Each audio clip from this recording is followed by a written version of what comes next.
¿Cómo criar a los hijos varones? Escrito por el Dr. James Dobson. Capítulo 4. Espíritus heridos.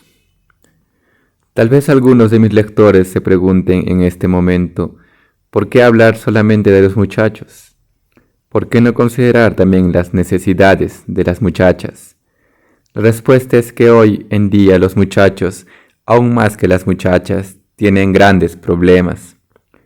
Por 3 décadas hemos escuchado que las muchachas son discriminadas, acosadas sexualmente, tratadas irrespetuosamente y despreciadas en las escuelas.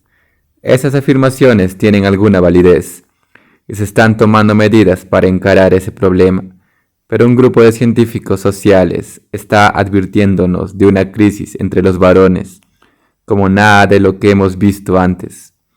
Mientras que muchos niños están haciéndole frente adecuadamente, una considerable minoría está luchando con desconcertantes presiones y fuerzas sociales, con las que los varones de años atrás no tuvieron que enfrentarse. Podemos decir que para algunos, nada más que tratar de sobrevivir emocionalmente es abrumador. Veamos los hallazgos que nos han hecho llegar a la conclusión de que hoy en día muchos varones están fracasando y la inmensa mayoría de ellos son influenciados negativamente por la cultura. Cuando se compara a los muchachos con las muchachas, es 6 veces más probable que ellos tengan dificultades de aprendizaje, 3 veces más probable que los inscriban como drogadictos y 4 veces más probable que les diagnostiquen que tienen trastornos emocionales. Ellos se encuentran en un riesgo mayor de padecer de esquizofrenia, autismo, adicción sexual, alcoholismo y enuresis, y de practicar toda clase de comportamiento antisocial y criminal. Es 12 veces más probable que ellos maten a alguien y su índice de mortalidad en accidentes automovilísticos es de 50% mayor. 77% de los casos de delincuencia presentados ante los tribunales tienen que ver con personas del sexo masculino. Pero hay más. Es 2 veces más probable que los varones menores de 15 años de edad sean admitidos a hospitales psiquiátricos. Y es 5 veces más probable que sean varones los que se suiciden. 80% de los suicidios son cometidos por varones de menos de 25 años de edad. Los casos de suicidio entre los varones adolescentes de raza negra han aumentado 165%. Solamente en los últimos 12 años, los varones abarcan 90% de las personas que están en programas de tratamiento para la adicción a las drogas y 95% de todos los jóvenes involucrados en los tribunales de menores. El doctor Michael Gurian, psicoterapeuta y autor del libro titulado The Wonder of Boys, La maravilla de los muchachos, que es un éxito de librería, dijo que la confusión y la insatisfacción de los varones son particularmente evidentes en la educación pública. Desde los grados de la escuela primaria hasta el final de la escuela secundaria, los varones reciben calificaciones más bajas que las muchachas. Los varones son retenidos en el 8º grado 50% más frecuentemente que las muchachas. Al llegar a la escuela secundaria, 2/3 partes de los estudiantes que están en clases de educación especial son varones. Ahora son menos los varones que asisten a la universidad y que se gradúan de ella. Actualmente 59% de todos los candidatos a títulos de maestría son mujeres y el porcentaje de hombres en la educación profesional a nivel de graduados está disminuyendo cada año. Cuando a los estudiantes de 8º grado se les pregunta acerca de su futuro, es 2 veces más probable que sean las muchachas en vez de los varones quienes digan que quieren dedicarse a una carrera en administración o en alguna otra profesión o negocio. Los varones experimentan más dificultades para adaptarse a la escuela. Tienen hasta 10 veces más probabilidades de padecer de hiperactividad que las muchachas y representan 71% de todas las suspensiones escolares. Tal vez la evidencia más inquietante de la crisis ha tenido que ver con el aumento de la violencia entre los varones, especialmente los tiroteos escolares en Littleton, Colorado, Jonesboro, Arkansas, Springfield, Oregón, Paducah, Kentucky, Gibson, Oklahoma, Sante, California y El Cajón, California. Lamentablemente, es probable que haya otros acontecimientos sangrientos para el tiempo en que este libro se ha publicado. Hasta ese momento, la mayoría de los jóvenes asesinos han sido varones de la raza blanca, que no pudieron explicar por qué quisieron matar a sus compañeros de clase y a sus maestros. Cuando los asesinos que sobrevivieron les pidieron que explicaran cuáles fueron sus motivos, sencillamente dijeron: "Yo no sé". Varios se refirieron al acoso de sus compañeros, parecido al que nosotros los adultos experimentamos y que aprendimos a hacerles frente cuando éramos niños. Uno de los asesinos en Springfield, Oregón, fue un muchacho de 15 años llamado Kip Kinkel. Él asesinó a sus padres y después les disparó a 27 de sus compañeros de clase en la escuela secundaria de Springfield. 2 de ellos murieron. Lo siguiente es parte de la transcripción de la entrevista que los investigadores le hicieron a Kinkel unas pocas horas después que había matado a su padre y luego a su madre. Agente de policía no identificado.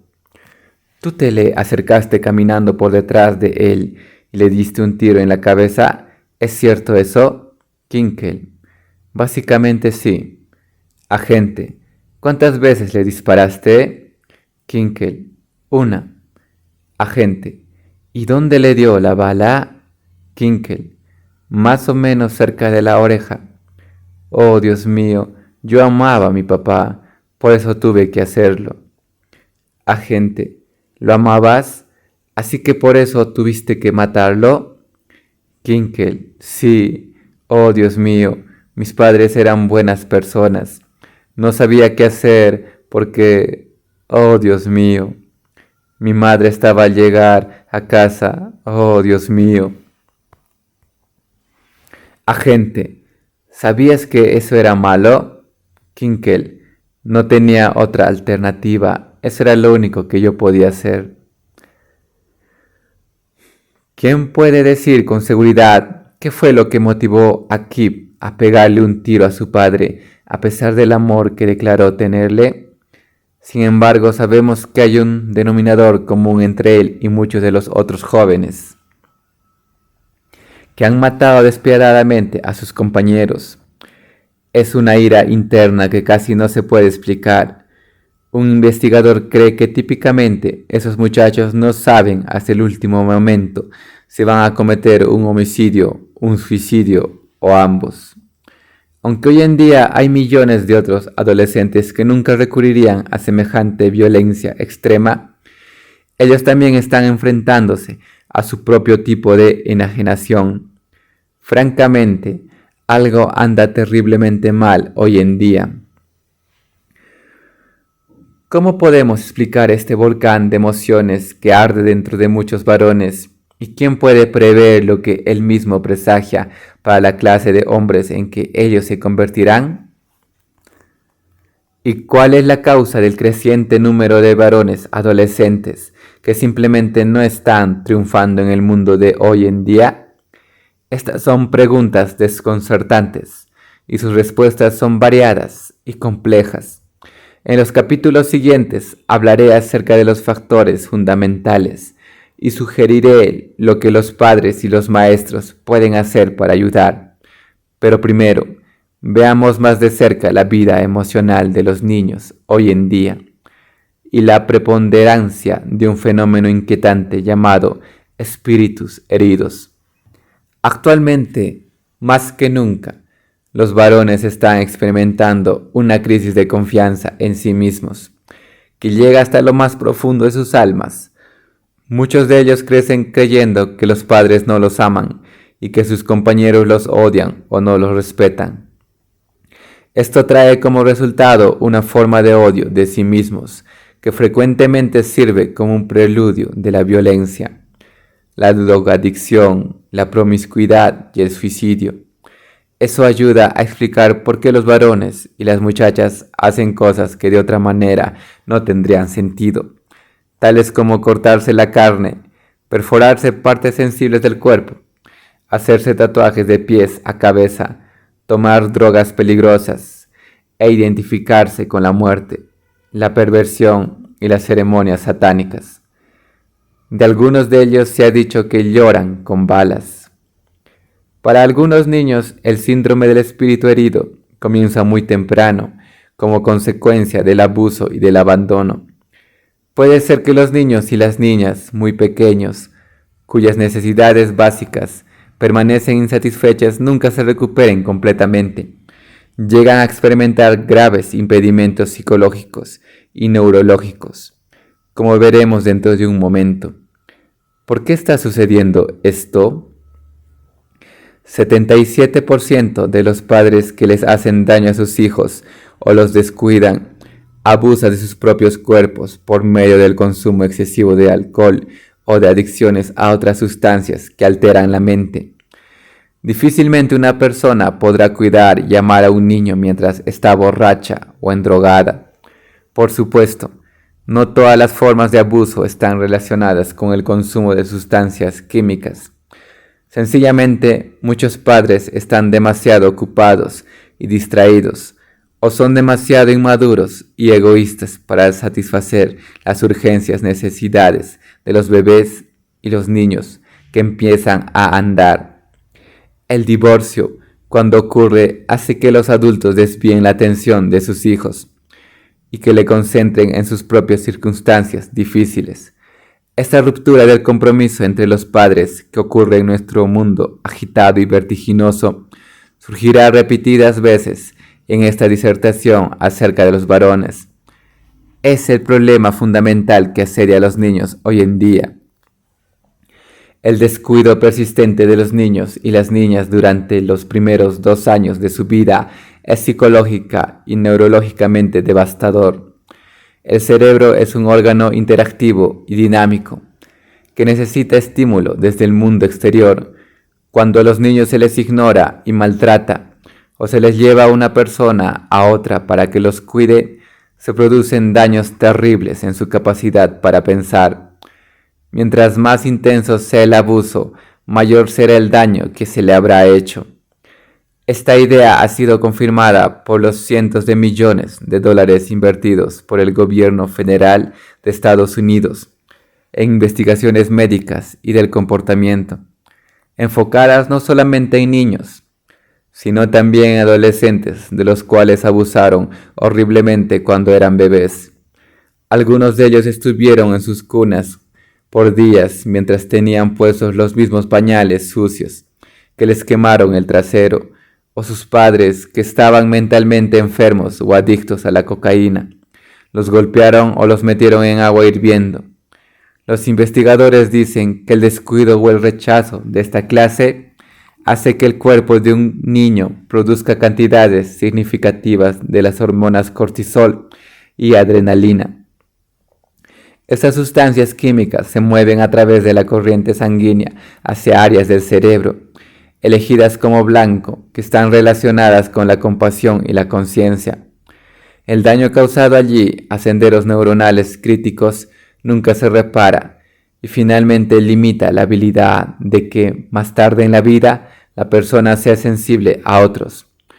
Por eso muchos de los muchachos más violentos tienen dañado el cerebro, vastamente, literalmente.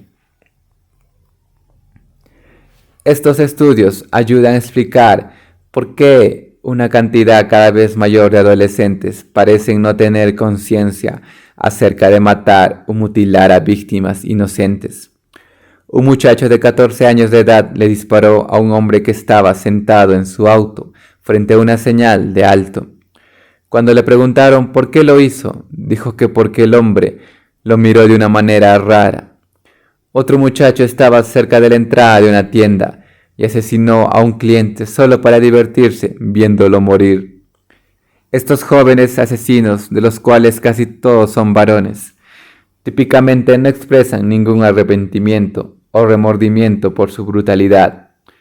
Robin Carl Morse, coautora del libro Gush and the Northside, Tracing the Roots of Violence, Fantasmas en la guardería infantil, siguiendo el rastro de la violencia, dijo que una nación de bebés ignorados y descuidados emocionalmente ha creado una línea de montaje de niños que conduce literalmente a nuestras cárceles. Por supuesto, hay otros factores que hieren el espíritu. Uno de ellos es el énfasis extremo en la imagen de sí mismo, que ahora invade las almas de los niños muy pequeños. La vida puede ser difícil para el muchacho que es extraño o diferente de una manera obvia. Tiene la nariz torcida o la piel llena de manchas o marcas de granos, o el pelo demasiado rizado o demasiado lacio, o los pies o el trasero muy grande, o es visco o tiene las orejas salidas. Los que tienen el pelo rojo pueden ser víctimas de burlas crueles desde los años preescolares. En realidad, un jovencito o jovencita puede ser físicamente perfecto, excepto por una sola característica que le avergüenza. Pero bajo un ataque de burlas, él o ella se preocupará solamente acerca de ese defecto, como si fuera lo único importante en la vida. Y por un tiempo así es precisamente. El autor Frank Peretti creó el término espíritus heridos y lo utilizó como el título de su excelente libro basado en su propia experiencia de la infancia. Él nació con un tumor en la mandíbula que lo desfiguró y lo condujo a ser objeto de burlas despiadadas durante su infancia. Se veía a sí mismo como un monstruo, porque eso era lo que otros niños lo llamaban, y a Frank le hacen compañía a millones de otros que han vivido años de rechazo y burlas debido a una anormalidad física o una característica desagradable. Esta vulnerabilidad a los compañeros siempre ha sido parte de la experiencia humana, pero hoy en día los niños y los adolescentes son aún más sensibles a ella. La razón es que la cultura popular se ha convertido en una ama tiránica que cada vez exige una conformidad mayor a su ideal cambiante de perfección. Por ejemplo, si usted ha tenido la ocasión de ver una película antigua de Elvis Presley, se habrá dado cuenta de que las muchachas que desfilaban en bikinis tenían un poco de sobrepeso y se encontraban ligeramente fuera de forma, y allí estaban, retorciendo su corpulenta parte trasera para satisfacción de Elvis y de los otros hipersexuados miembros de su conjunto musical. Pero esas actrices que parecían tan seductoras en 1960, hoy en día no podrían triunfar en el programa de televisión Beach White. La mayoría de ellas necesitarían pasar un año o dos en el gimnasio y someterse a una operación para agrandarle los senos. En la época del famoso pintor holandés Rembrandt, las mujeres que eran consideradas como excepcionalmente bellas eran las que estaban verdaderamente gordas. Hoy en día, la flaqueza extrema y los cuerpos duros se han convertido en el ideal, a veces aproximándose a la masculinidad. En resumen, la norma de perfección se ha elevado y ha quedado fuera del alcance de la mayoría de los niños y niñas. Los medios de comunicación y la industria del entretenimiento son mayormente responsables del ataque que estamos viendo en la actualidad. Alaban las imágenes de la perfección corporal, incluyendo supermodelos, compañeros de juego, nenas y machotes. El efecto final en los niños y los adolescentes es profundo. no solamente en este país, sino también en el mundo entero. Vimos ejemplos impresionantes de esto cuando por primera vez la transmisión de la televisión occidental vía satélite llegó a las islas del Pacífico del Sur. Mostró las imágenes de actrices bellísimas y muy delgadas, que eran las protagonistas de un programa titulado Mare's Place, Beverly Hills 90210, y de otros espectáculos dirigidos a los adolescentes.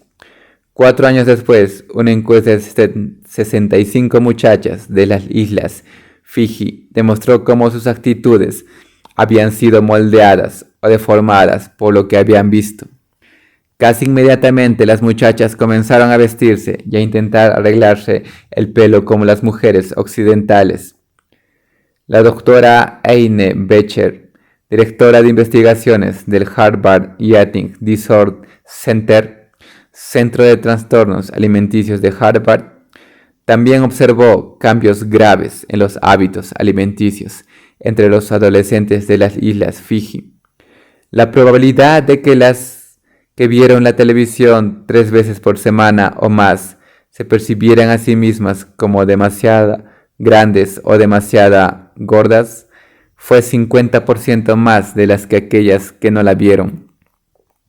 Más del 62% de ellas había intentado hacer dieta durante los 31 días anteriores. Un muchacho o una muchacha no tiene que ser obeso para sentir esa presión. Un estudio que hace algunos años se llevó a cabo en la Universidad de California demostró que 80% de las niñas de cuarto grado estaban intentando hacer dieta porque se veían a sí mismas como gordas. Otro estudio que también se realizó hace tiempo dio a conocer que la mitad de los niños de escuela primaria de 8 a 11 años de edad informaron que no estaban contentos con su peso. Creo que estas cantidades serían aún más impactantes hoy en día.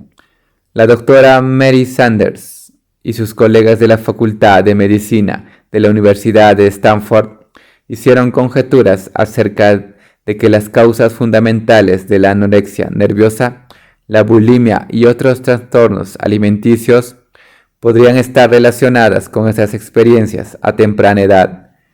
Ella y sus colegas creen que los jóvenes de hoy en día están sumergidos en una cultura en la que los mensajes acerca de hacer dietas son predominantes. ¿Se imagina por qué? Porque los mensajes acerca de la gordura son tan increíblemente amenazadores que hasta las personas que están delgadas se aterrorizan ante la posibilidad de ganar peso. Con razón, los trastornos alimenticios están extendiéndose mucho entre los jóvenes. Parece que esta obsesión con el peso afectó a la difunta princesa Diana del Reino Unido, de quien muchos dirían que fue la mujer más atractiva y bella del mundo. Por seguro, ella fue una de las mujeres más fotografiadas, según fue evidenciado por los paparazzi, que la siguieron hasta el último momento de su vida. Ninguna otra persona produjo el nivel de apoyo para obras de caridad y otras causas como Diana, la princesa de Gales.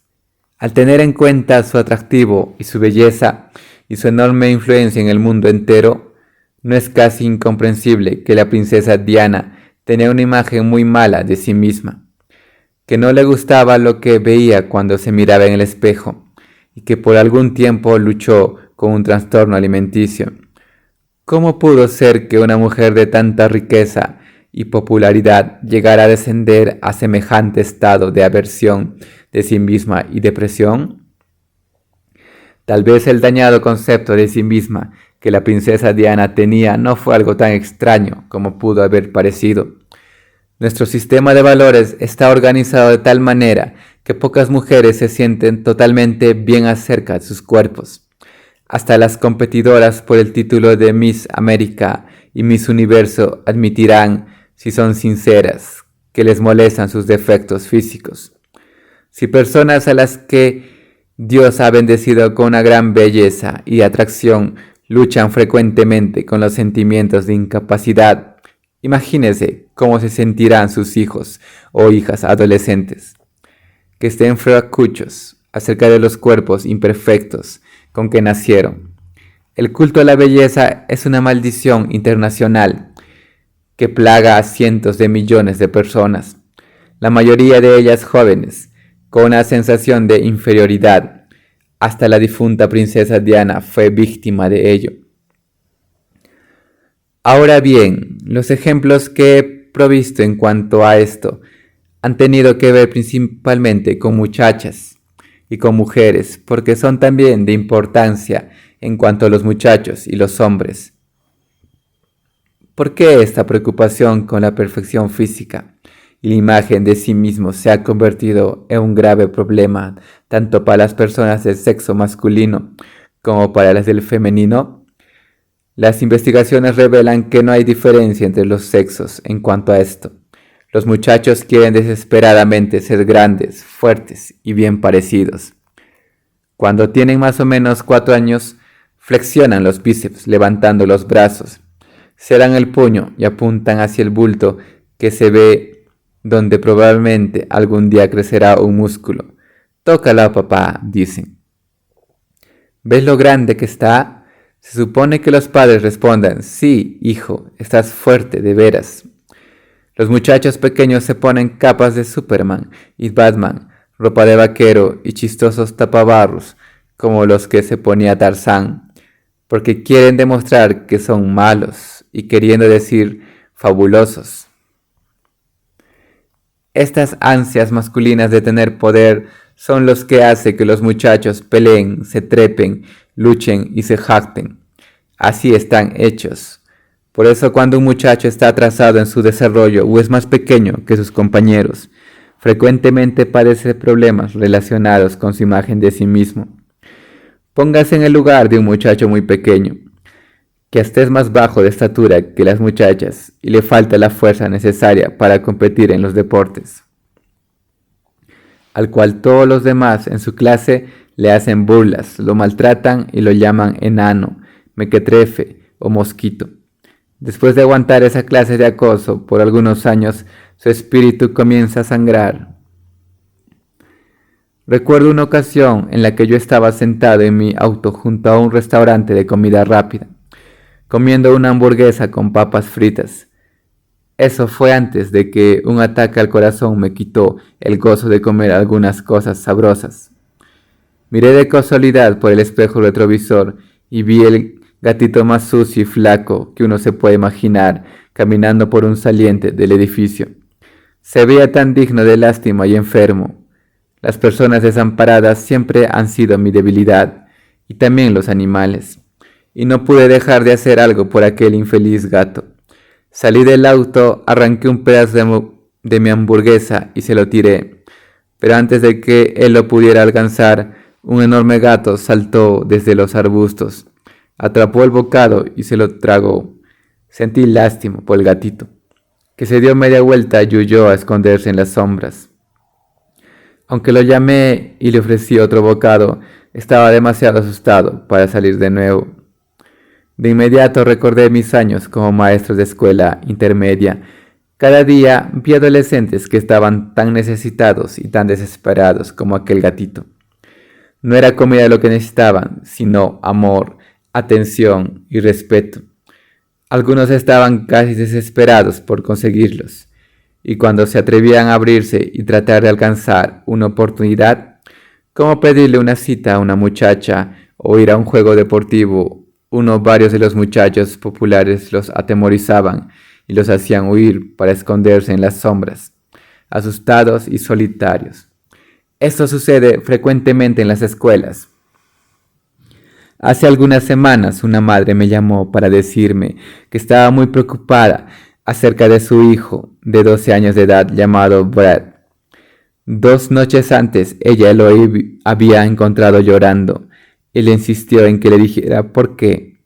Entre lágrimas el muchacho le dijo con disgusto que no quería seguir viviendo y que había estado buscando una manera para suicidarse. Había leído que la pasta dentrífica podía ser dañina si se tragaba, así que estaba pensando comerse un tubo entero. La familia de este joven es una de las más fuertes e impresionantes que he tenido el privilegio de conocer. Sin embargo, delante de las narices de los padres, su querido hijo estaba considerando suicidarse. Brad había sido siempre un buen muchacho, que tenía muchos amigos, pero se le había presentado un problema al que no le podía hacer frente. Después de abrirse paso a través de las crisis, los padres se enteraron de que un muchacho en la escuela se había estado burlando de las orejas de Brad, porque las tenía un poco salidas.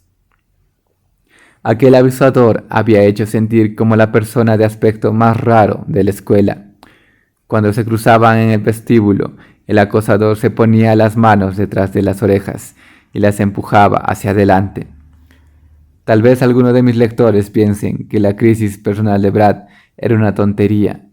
He escuchado a algunas personas decir acerca de situaciones parecidas: vamos, eso es solamente cosa de niños.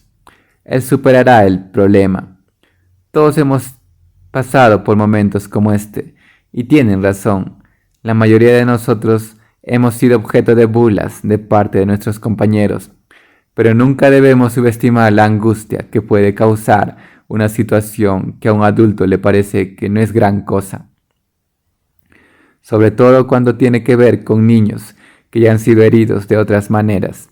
En el caso de Brad, hasta le quitó el deseo de seguir viviendo. Los padres nunca deben hacer caso omiso de una experiencia de ese índole, ni tampoco se les debe dar poca importancia a las advertencias de suicidio. Aunque usted esté criando a sus hijos en un ambiente saludable, seguro y amoroso, debe mantener sus ojos y oídos abiertos durante sus años de la adolescencia. Las emociones de los adolescentes son volubles y pueden conducir a situaciones peligrosas que se materializan de manera de repente. Los muchachos, con más frecuencia que las muchachas, se comportan de manera antisocial cuando los acorralan. Entonces, ¿qué debe hacer usted cuando ve que un niño está siendo acosado por sus compañeros? En el caso de Brad, le aconsejé a su mamá que hablara con la madre del abusador en vez de atacar a su hijo verbalmente, lo cual habría provocado una represalia instantánea y más problemas. Sugerí que la madre de Brad explicara que ella tenía un problema y que agradecería que la mamá del otro muchacho la ayudara a manejar la situación. Y eso fue lo que hizo. Las dos mujeres conversaron y trataron sus mutuas preocupaciones. Aunque la madre del otro muchacho fue algo defensiva, el acoso terminó y el problema fue enterrado.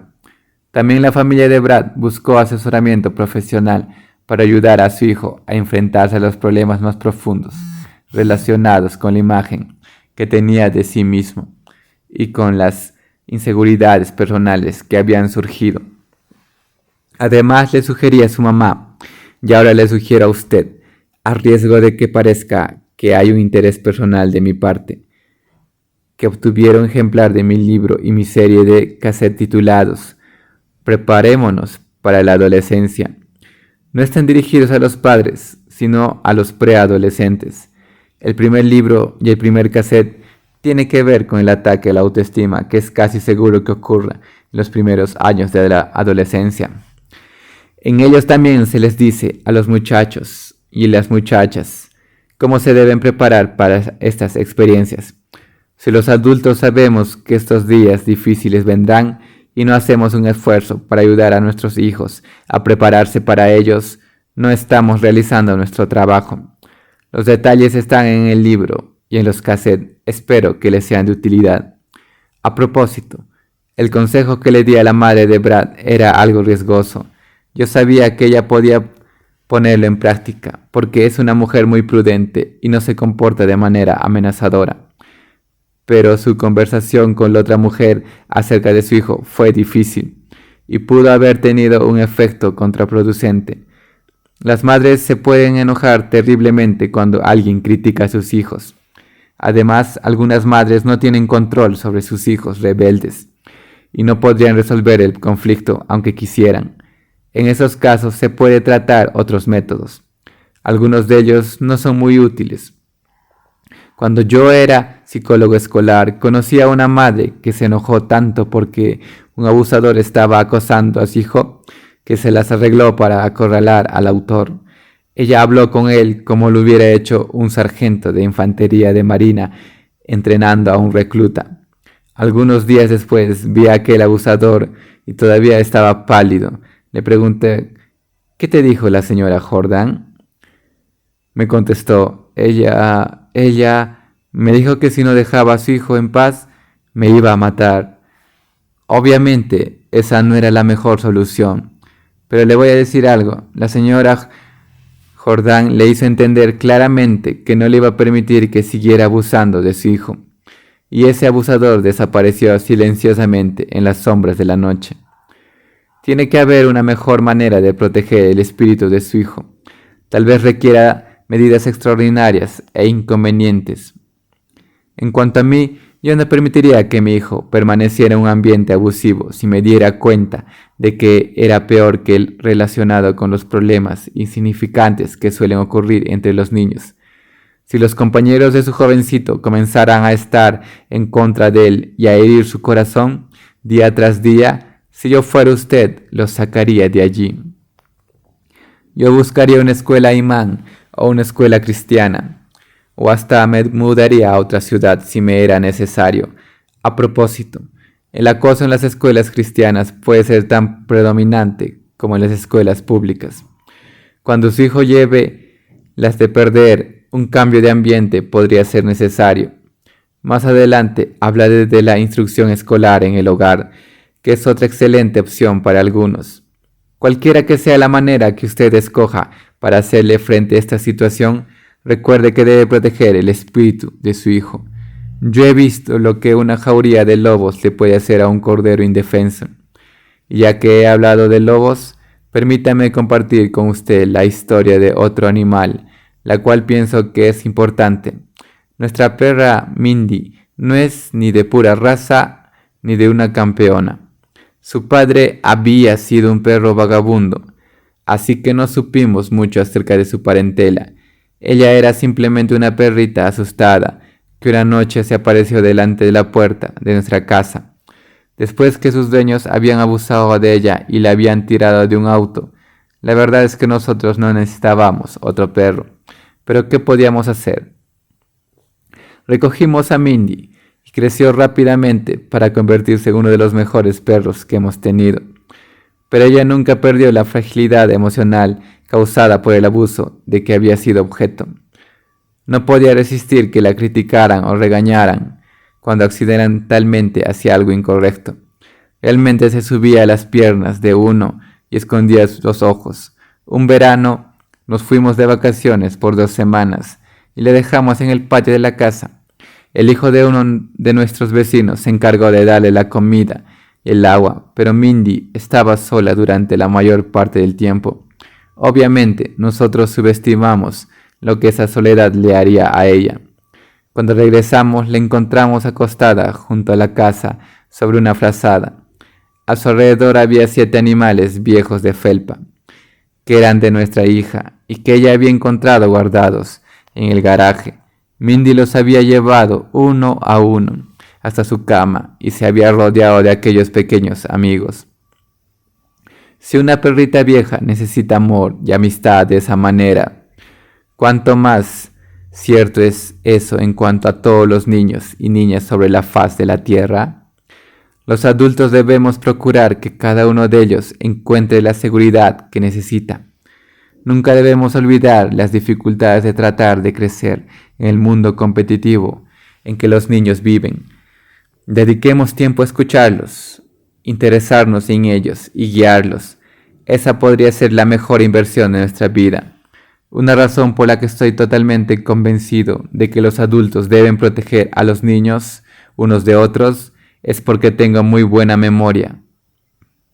Después de haber disfrutado de una infancia feliz y segura, comencé la escuela intermedia y fui objeto de algunas críticas muy duras de parte de varios de los alumnos más viejos. Recuerdo un día en el que lloré todo el camino de regreso de la escuela a casa por los que 2 muchachos y una muchacha me habían dicho. Eso me causó una crisis de confianza en mí mismo, que mi padre me ayudó a enfrentar. Al haber visto a tantos niños luchando con las mismas presiones a las que yo me enfrenté, a menudo les digo a los que están en la escuela intermedia que sí pueden sobrevivir los 13 y 14 años de edad. Serán capaces de enfrentarse a cualquier problema que más tarde se les presente en la vida. Estoy bromeando solamente a medias. Refiriéndome de nuevo a mi padre, con quien pude contar cuando yo estaba desesperado, mi experiencia demuestra la importancia de tener una familia firme y amorosa que ayude al niño a sobrevivir las presiones de la adolescencia. Una de las razones por las que algunos adolescentes reaccionan violenta y tontamente es que no hay nadie en casa con quien puedan contar para que los ayude a bajarla del precipicio. Tarde o temprano, todo da vueltas alrededor de la calidad de la vida familiar. Ese es el gran problema.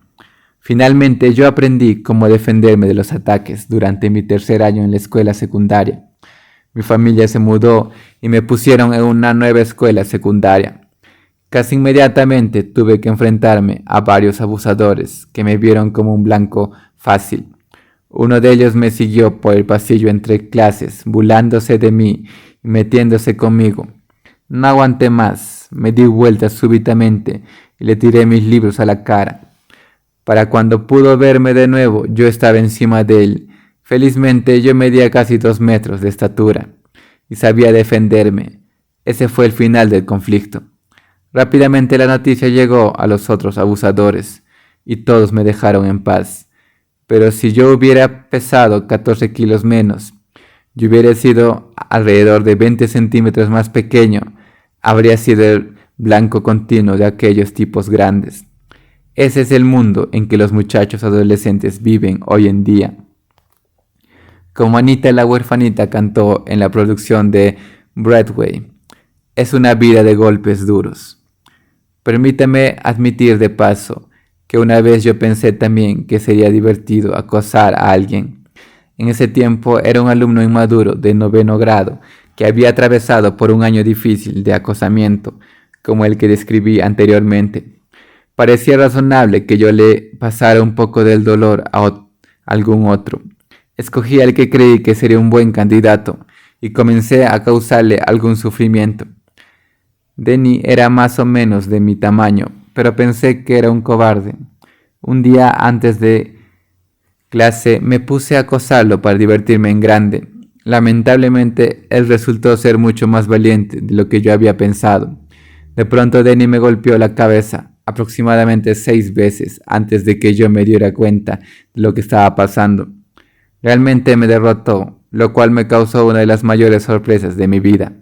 En aquel momento ya yo mismo abandoné mi carrera de abusador. Aquello no era para mí. ¿Por qué los muchachos se acosan y se meten miedo unos a otros de esta manera? Angela Phillips lo explicó así. El efecto de la intimidación es arrastrar a otros niños al mismo nivel de impotencia por medio del temor. Un niño que vive atemorizado no es capaz de aprender. El abusador ha reducido entonces a su víctima a su mismo nivel disfuncional. Eso es exactamente lo que yo estaba intentando hacer con Denny. Sencillamente escogí a la víctima equivocada. Eso es todo. He aquí otra razón por la que los abusadores acosan a otros. La revista de la psicóloga del desarrollo The Journal of Development Psychology informó acerca de un estudio realizado con 452 muchachos de 4º, 5º y 6º grados. El mismo reveló que frecuentemente aquellos que se burlaban de los compañeros más débiles y eran agresivos y rebeldes en la escuela eran los más populares entre los demás alumnos. Las características que los niños tienen tendencia a admirar en los muchachos son el poder bruto y la audacia. El Dr. Phillips Roxin de la Universidad de Duke explicó por qué. Dijo, estos muchachos pueden interiorizar la idea de que la agresión, la popularidad y el control van juntos naturalmente y que no pueden dudar en cuanto a usar la agresión física como una estrategia social porque ha funcionado en el pasado. Es decir, Los abusadores son recompensados socialmente por acosar a los niños que están por debajo de ellos en la jerarquía, lo cual probablemente explica por qué muchos lo hacen. A propósito, otros estudios demostraron que el comportamiento rebelde entre las niñas no trajo como resultado mayor popularidad. Solamente los muchachos son admirados por violar las reglas. Usted podría tener uno o más de ellos. Cualquiera que sea la razón, hay bastantes muchachos abusadores alrededor para hacer su miserable labor. Un estudio realizado por la psicóloga Dorothy Spelech reveló que 80% de los estudiantes participan en actos de acoso y que 15% de los alumnos del séptimo y octavo grado dicen que ellos acosan a alguien habitualmente.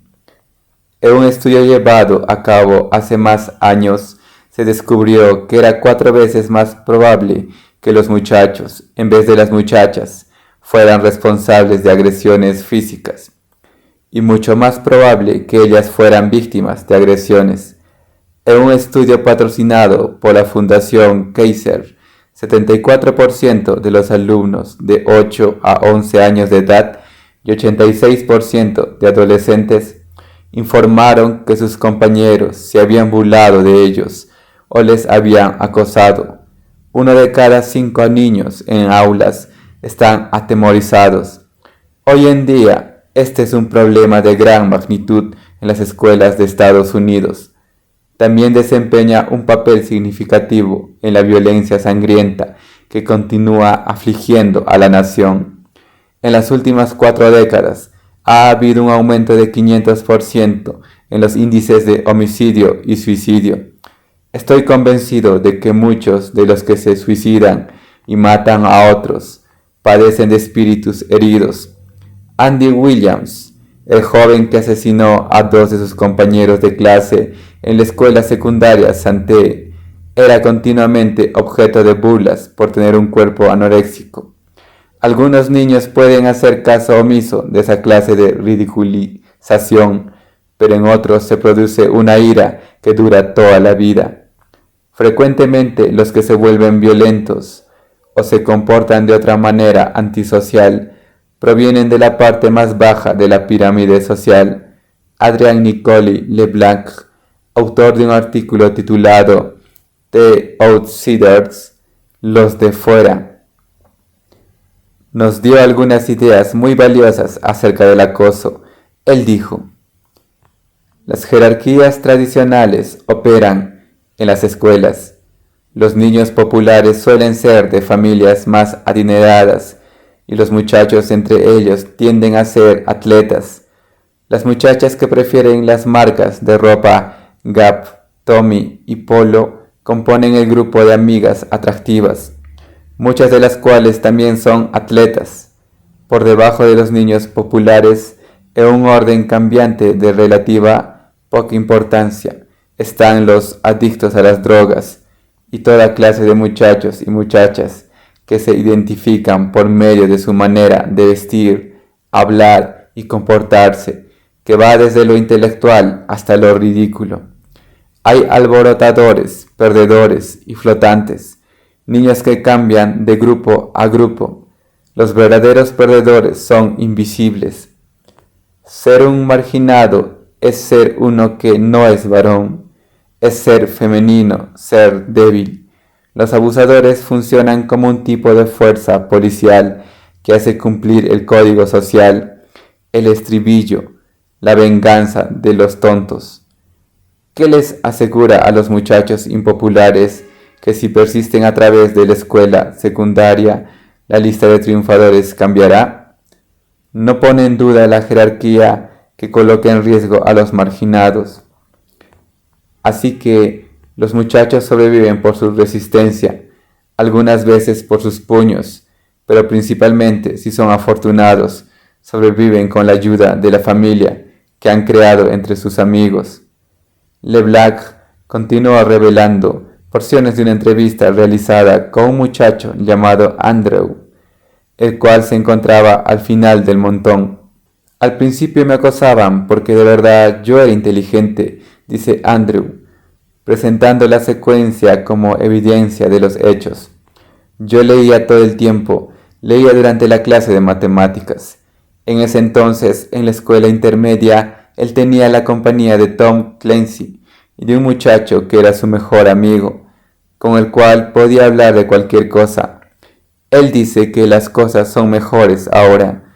Durante las horas de escuela se junta con los muchachos raros. Sin embargo, la rutina diaria que él describe parece estar muy lejos de ser una mejoría. Otros muchachos le dan golpes, lo empujan contra las pizarras y lo meten de cabeza en los cubos de la basura. En un baile de la escuela, en presencia de chaperonas y policías, un muchacho levantó a Andrew y le arrancó un bolsillo del pantalón.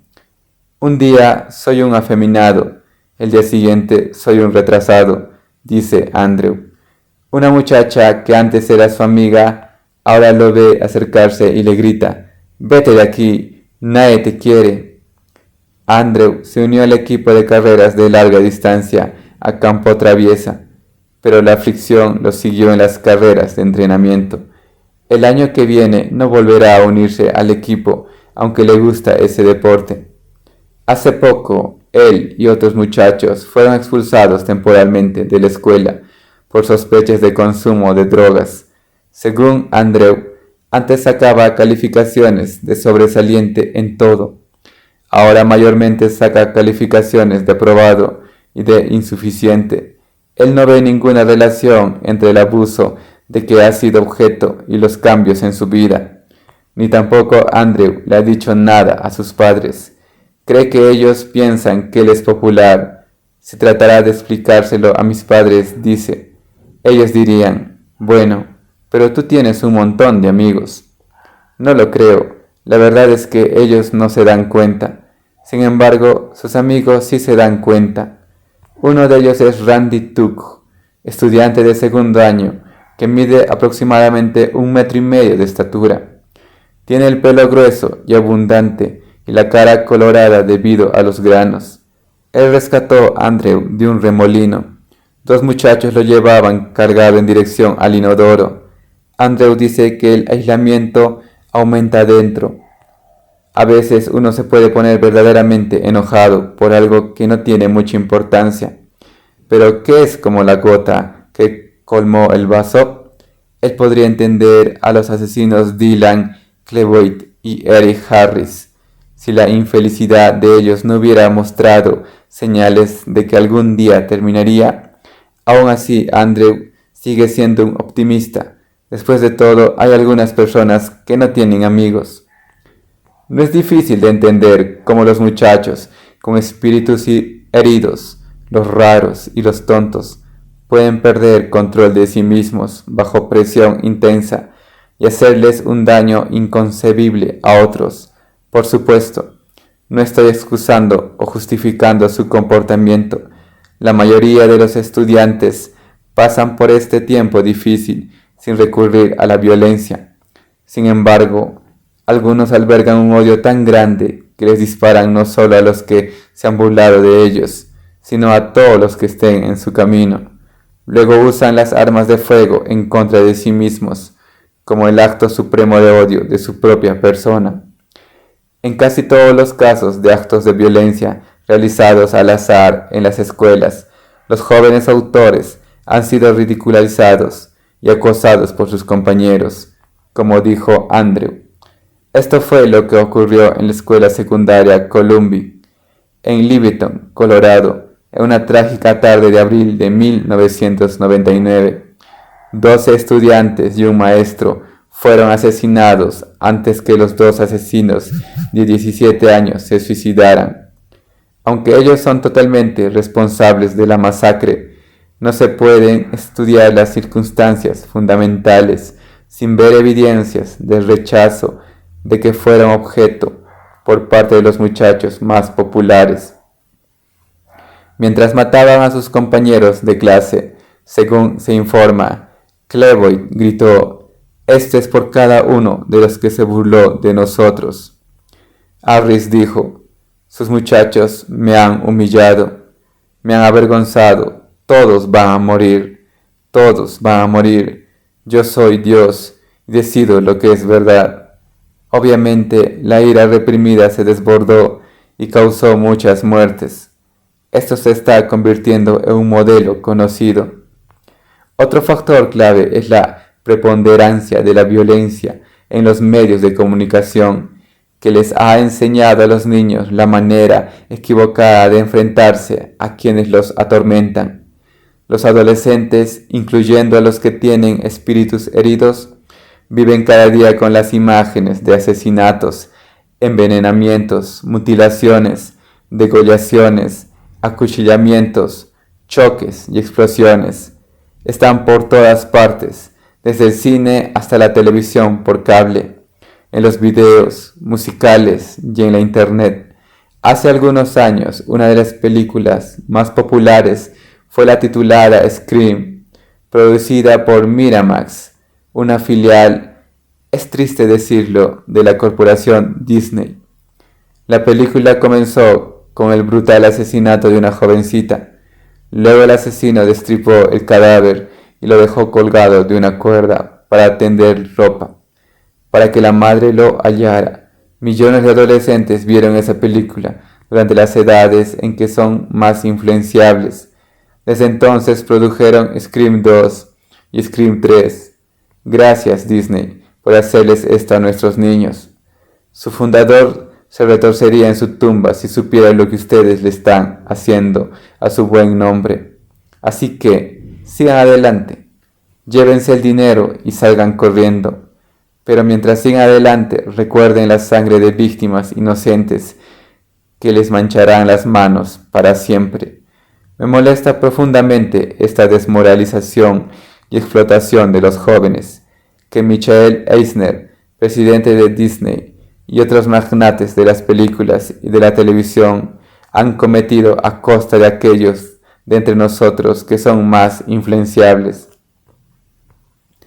Al tener en cuenta la influencia generalizada de la violencia en los medios de comunicación, ¿por qué nos sorprendemos cuando aquellos niños que la han visto y oído a lo largo de toda la infancia a veces actúan de manera violenta?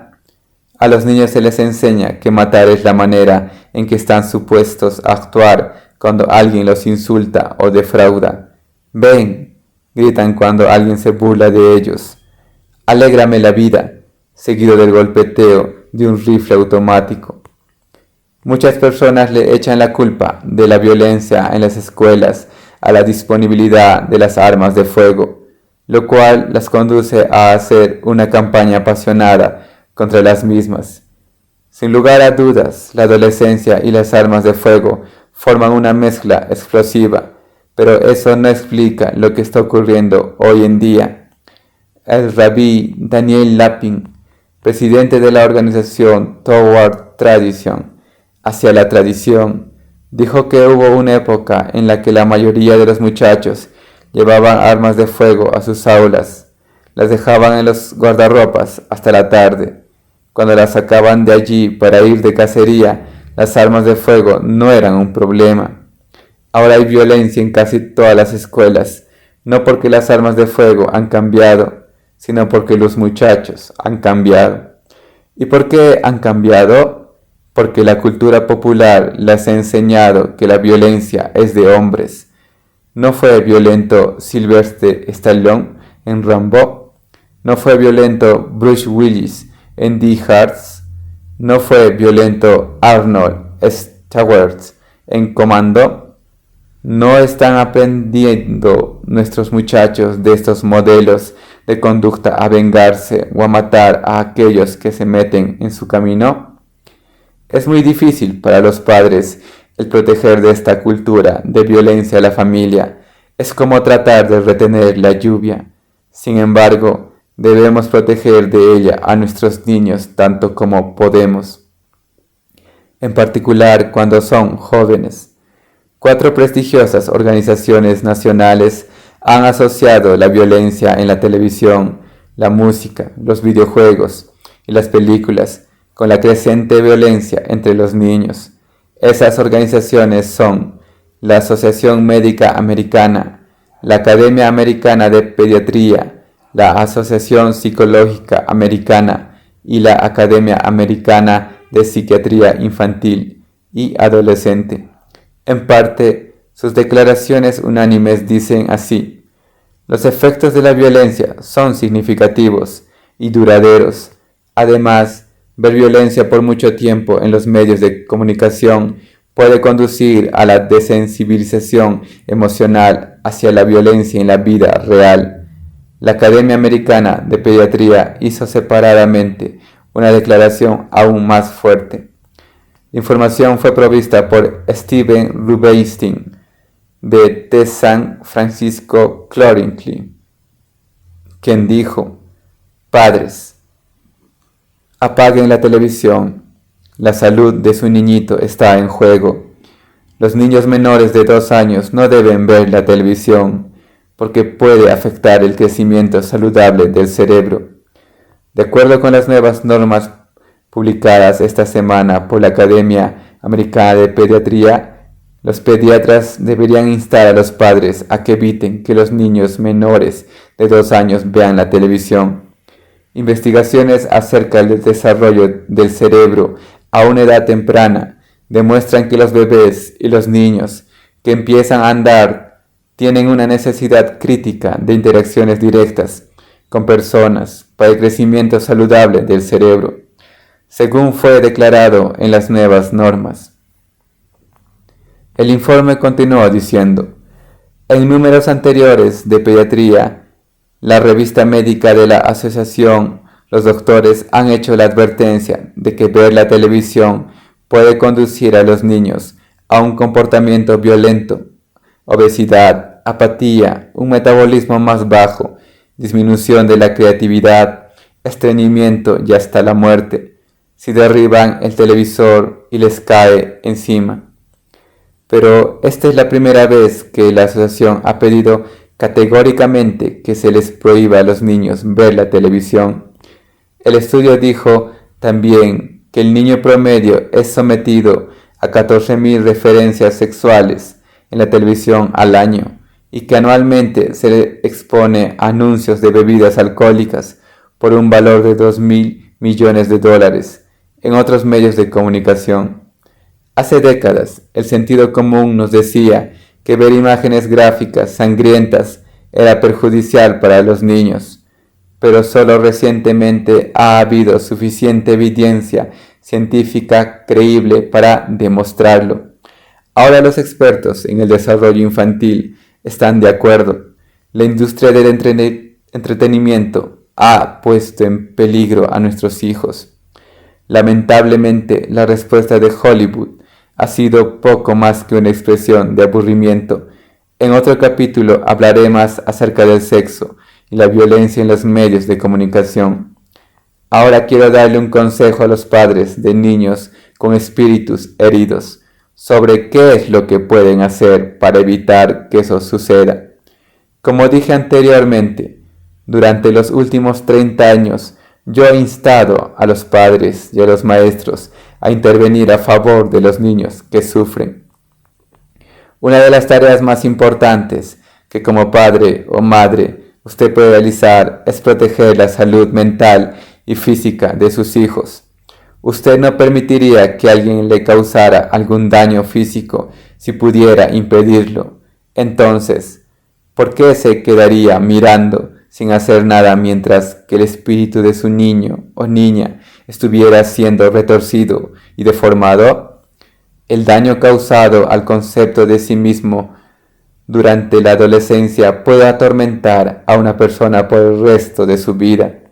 Cuando yo era maestro, les hice saber claramente a mis alumnos que no les iba a permitir que se burlaran de alguien. Si alguien insistiera en ridicularizar a otro de mis alumnos, tendría que lidiar conmigo. Quisiera que cada adulto hiciese lo mismo. Cuando un maestro firme y amoroso acude en ayuda del niño menos respetado de la clase, algo impresionante ocurre en el clima emocional del aula. Parece como si todos los niños lanzaran un suspiro de alivio. El mismo pensamiento da vueltas en muchas cabecitas. Si ese niño está protegido del ridículo, entonces seguramente yo también lo estoy. Al defender al niño menos popular del aula, el maestro está demostrando que los respeta a todos y está dispuesto a luchar por cualquiera que sea tratado injustamente. Los niños aman la justicia y se sienten inquietos en un mundo de injusticia y abuso. Por lo tanto, cuando les enseñamos la bondad, el respeto hacia los demás, al insistir en la cortesía en las aulas y en los hogares, estamos poniendo los cimientos para la bondad en el mundo adulto del futuro. Tristemente, la filosofía opuesta es evidente en muchas escuelas hoy en día. Esto tiene que cambiar. Que no me digan que nosotros, los adultos, no podemos ponerle fin al acoso. Claro que sí podemos. Nosotros sabemos cuáles son los niños indefensos y nosotros podemos rescatarlos. Solamente necesitamos la determinación para intervenir cuando un niño muestra señales de angustia. Tenemos la profunda obligación de llevar a cabo esta labor. He aquí la parte difícil. Mientras que usted está trabajando entre bastidores para proteger a su hijo o hija de abuso, no debe hacerle sentir que es una víctima más allá de las circunstancias inmediatas. Es muy fácil darle al muchacho la idea de que el mundo está decidido a acabar con él. Esa abrumadora sensación de persecución es terriblemente destructiva. Paraliza a cualquier persona y la hace darse por vencida, desesperada. Una vez que él o ella se rinde a la insidiosa idea de que no puede triunfar, que está destinado al fracaso, se desanima. La voluntad para superar la adversidad se debilita. No les habla a sus hijos varones acerca del gran mundo que está en contra de él, sino explíqueles cómo enfrentarse a la situación aislada que ha surgido. Espero que esto quede claro. Nunca debe darle motivos a su hijo para pensar que usted cree que él está destinado al fracaso y el rechazo. Va a creerle. También debemos identificar a los niños y adolescentes que parece que están sintiendo odio de sí mismos o abrigando profundo resentimiento e ira.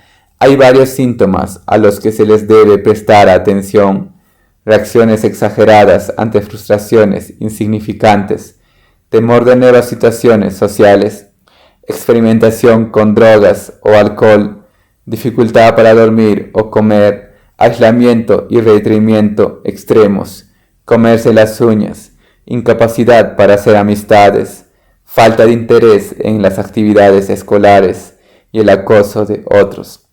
Esté al tanto también de señales de que tienen intenciones de suicidarse. En particular, manténgase alerta cuando de pronto un niño que ha hablado de suicidarse parece despreocupado y feliz.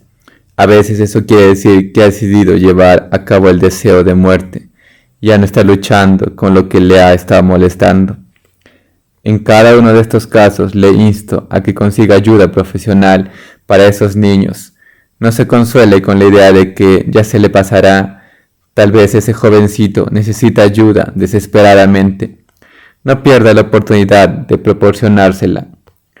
Los comentarios anteriores tienen que ver mayormente con los adolescentes. Ahora permítame concentrar la atención en los niños. Antes se creía que la mayoría de los niños eran básicamente felices y despreocupados, pero esa idea está cambiando, según el psicólogo y autor Dr. Archibald Hart. Ahora vemos más señales de desesperación grave en los niños, incluso en los que solo tienen 5 años de edad. Si un niño de 5 a 10 años de edad está deprimido, puede dar muestras de letargo, tal vez no quiera salir de la cama por la mañana, se le vea desanimado o no muestra interés en cosas que normalmente le entusiasmaban. Los trastornos del sueño y los problemas estomacales son también señales de advertencia. Otros síntomas pueden ser manifestaciones de ira y hostilidad. Quizás de pronto o inesperadamente arremeta contra personas o cosas alrededor de él. Si usted sospecha que su hijo está deprimido, debe ayudarle a expresar con palabras sus sentimientos de tristeza o frustración. Esté dispuesto a escuchar sin juzgar o darle poca importancia a los sentimientos que él exprese. Simplemente que le escuchen puede servir para sacar a un niño de un estado de depresión. Lo más importante es que usted necesita buscar la causa fundamental de la angustia. Lo que está ocurriendo en la escuela de su hijo puede contener la respuesta. Finalmente, recurre a la columnista Kathleen Parker para proveer el consejo final acerca de cómo criar muchachos saludables en nuestro mundo trastornado. Ella dijo que se puede lograr siendo razonable y listo y estando totalmente despierto. Reduzca el tiempo que los muchachos se exponen a la violencia. Esté en casa cuando ellos lleguen de la escuela. Ayúdelos con las tareas escolares. Pregúnteles acerca de cómo les fue ese día. Déjelos llorar si necesitaran hacerlo. Apóyelos cuando estén desanimados. Ayúdelos a ver distintas opciones. Enséñeles a manejar con seguridad las armas de fuego, si es que usted tiene algunas. Recompense el buen comportamiento. Provea consecuencias significativas por la conducta inaceptable. Haga exigencias razonables. Exprese expectativas morales. Hable con sus maestros y abrace a esos muchachos cada vez que tenga una oportunidad de hacerlo. No les pida que sean hombres cuando solamente son muchachos pequeños, sino enséñeles cómo ser verdaderos hombres, demostrándoles lo que parece que nuestra sociedad ha perdido, el autocontrol. Ese es el regalo más importante, y ni siquiera es la ciencia de los cohetes, es sencillamente la buena crianza de los hijos. Preguntas y respuestas. ¿Puede darme algún consejo más específico acerca de cómo puedo saber si mi hijo está en peligro de suicidarse? El Consejo de Investigación para la Familia proveyó la lista siguiente que tal vez le sea de ayuda. Hágase estas preguntas. ¿Ha cambiado totalmente la personalidad de su hijo? ¿Está teniendo problemas con una amiga? ¿O está teniendo problemas para llevarse bien con otros amigos o con los padres? ¿Se ha alejado de personas a las que antes se sentía cercano? ¿Está disminuyendo la calidad de sus tareas escolares? ¿No ha llegado a cumplir con sus propias normas o con las de los demás en cuanto a sus calificaciones escolares? ¿Parece estar siempre aburrido y tiene problemas para concentrarse? ¿Está actuando como un rebelde de una manera inexplicable o grave? ¿Está teniendo problemas para afrontar un cambio grande en su vida como mudarse o la separación de uno de sus padres? ¿Se ha escapado de casa? ¿Está su hijo adolescente abusando de las drogas o el alcohol? ¿Se queja de dolores de cabeza, dolor de estómago y otros síntomas que tal vez son o no son reales? ¿Han cambiado sus hábitos alimenticios de sueño? ¿Ha empeorado su aspecto? ¿Está regalando sus posesiones más valiosas? ¿Está escribiendo notas o poemas acerca de la muerte? ¿Habla incluso bromeando acerca del suicidio? ¿Ha dicho cosas tales como «esa es la gota que colmó el vaso», «no puedo aguantar más» o «no le importo a nadie»? Expresar la intención de suicidarse precede a 4 de cada 5 muertes por suicidio. ¿Ha tratado de suicidarse antes? Si usted ve un patrón de estas características en su hijo, le insto a que busque inmediatamente ayuda profesional para él. Muchos suicidios sorprenden por completo a los padres, que se quedan desconcertados.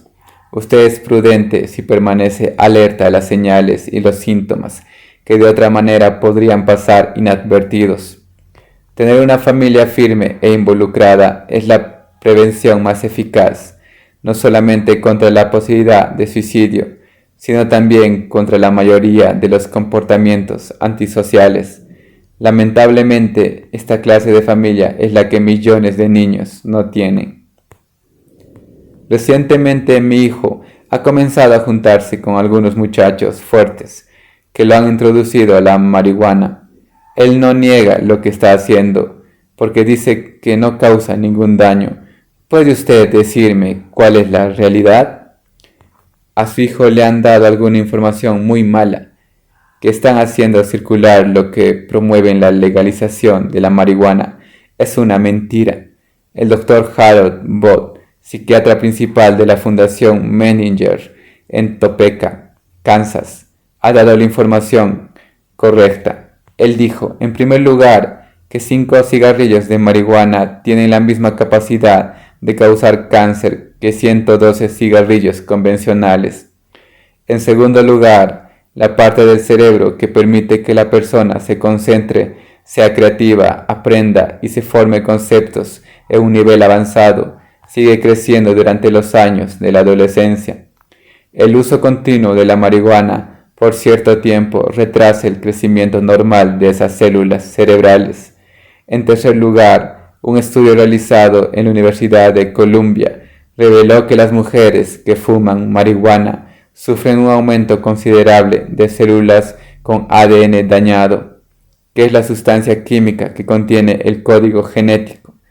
También se descubrió que los óvulos reproductores son especialmente vulnerables a daños causados por la marihuana. En cuarto lugar, un segundo estudio llevado a cabo también por la Universidad de Columbia halló que un grupo controlado de personas que durante un año fumaron solo un cigarrillo de marihuana cada tercer día tenía una cantidad de glóbulos blancos en la sangre que era 39% más bajo de lo normal, lo cual dañó su sistema inmunológico, dejando a esas personas mucho más susceptibles a infecciones y enfermedades. Fumar marihuana es un pasatiempo peligroso. Dudo que su hijo quede satisfecho con esta respuesta, aunque usted debe compartirla con él. Probablemente la motivación de él esté más relacionada con la presión de sus compañeros que con su creencia de que la marihuana no causa ningún daño. El peligro es que él se graduará de la marihuana a algo mucho peor y más adictivo. Si yo fuera usted, emplearía toda mi energía en esforzarme para sacar a mi hijo del grupo de muchachos con que ahora se está juntando, aunque necesitaremos mudarnos de casa. Al parecer, él está en un momento crítico de su vida.